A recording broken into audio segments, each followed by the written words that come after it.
Hey everyone, I'm Katie and this is South Island Kitchen. I have a whole bunch of my favorite recipes that I want to share with you, so I hope you'll stick around.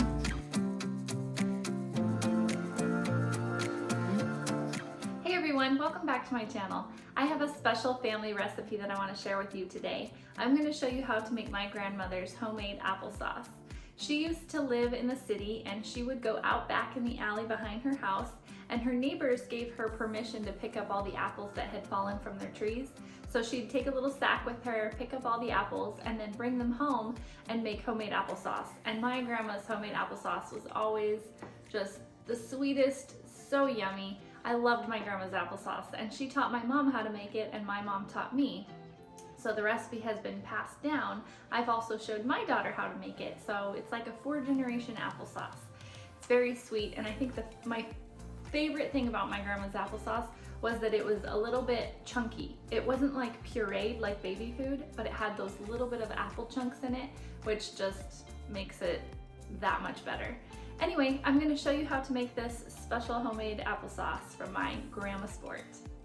To make my grandmother's homemade applesauce, I obviously don't have access to those apple trees that she used to use all those years ago, but I just got some Fuji apples from the store, and I know she did recommend Fuji or Macintosh, Rome, or Golden Delicious apples to make some really yummy applesauce. We also have our sugar and our cinnamon. So those are all the ingredients that you need. You also are gonna need a pot of water, just with about a 1/2 inch of water in the bottom. And we're gonna use this little fancy apple peeler over here to peel all these apples. If you don't have one, it's totally fine. You can peel them by hand, but because there's so many, I'm gonna use my little apple peeler. So I'm gonna just poke my apple right on here like this and just start twisting it down, peeling off that skin.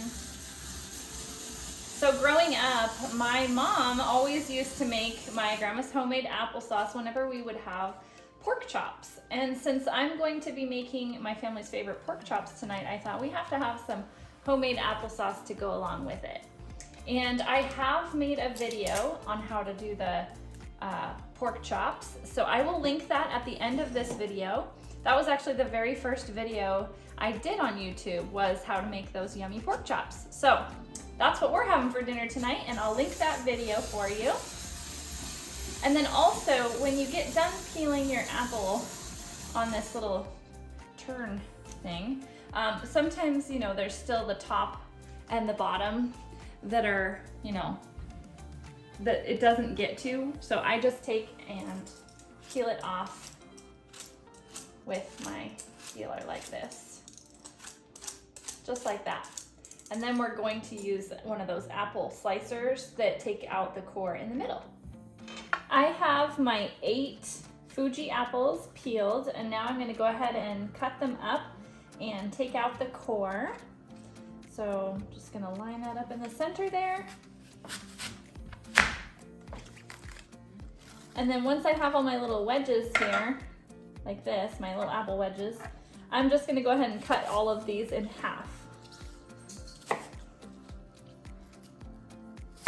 And then I'm going to add them to my little pot over here. I have a 1/2 inch of water in the bottom, so I'm just gonna add the apples right in there. I'm gonna do the other 7 of these apples. I always think of my grandma when I make this applesauce. If she was still alive, she'd be over 100 years old by now. I can't remember exactly. I think she'd be about, I wanna say 106 years old if she was still alive. She passed away many years ago when she was 85. But some of my favorite memories with my grandma, besides eating her yummy applesauce, was I would play with all her wigs. She used to work at a wig shop, and so I would play with all her wigs on the little mannequins that she had, and I'd put rollers in them and take the combs and fluff up all the wigs, and I loved playing with those wigs. And her and I would watch TV together, and we would take her dog for walks around her neighborhood, and I would have sleepovers at her house, and she'd put some special sheets on my bed that had pretty rainbow flowers on them. So anyway, just a few little memories that I have of my grandma. All right, let's head over to the stove and start heating up these apples. You're going to want to bring your pot to a boil, and then once you know the water on the bottom of the pan is boiling, you're gonna turn it down to low and let it simmer until the apples start to get really soft. Let's go ahead and check on our apples. I'm gonna give them a good stir. I can tell that they're starting to get nice and soft. I've got this on low. I've actually had this on low now for quite a while. It gets really hot with that lid on. All right, let's let these cook down a little bit more, and then I'll grab my potato masher and we're gonna smash these apples down some more. And then we'll add our sugar and cinnamon. Let's go ahead and add our sugar. I'm gonna do 3/4 cup of sugar because that's what my grandma did. But it's up to you. If you don't want that much sugar in it, you don't have to. You can do, 1/2 cup or 1/4 cup. But I'm going to go ahead and do my grandma's recipe, which is about 3/4 cup of sugar. We'll stir that around.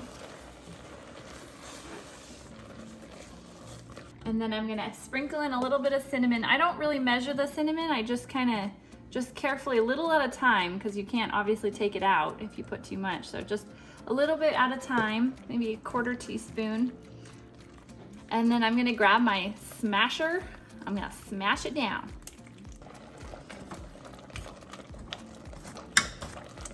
I'm gonna continue to let this cook down a little bit more now that I've smashed the apples. And then we can smash it again. I usually go in at least twice. I smash it in the beginning, let it cook down, and then smash it one more time so that it's not pureed. It's still a little bit chunky, but we want really, really small chunks. Also, I should tell you that I am making this in the morning because then what I like to do is I like to chill it the rest of the day in the fridge so that it's nice and cold by the time we have our dinner in the evening. Okay, I've turned the heat off. This is exactly what you want it to look like, just smooth with a little bit of chunks in it. This is perfect. I'm gonna put this in the fridge to chill until dinner time. Please comment below and let me know, what is a favorite memory that you have with your grandmother? Was it something that you did together, or was it something that you used to cook together or that she used to make that you loved eating? I would love to hear your stories, so please comment below, and don't forget to give this video a like and hit that subscribe button.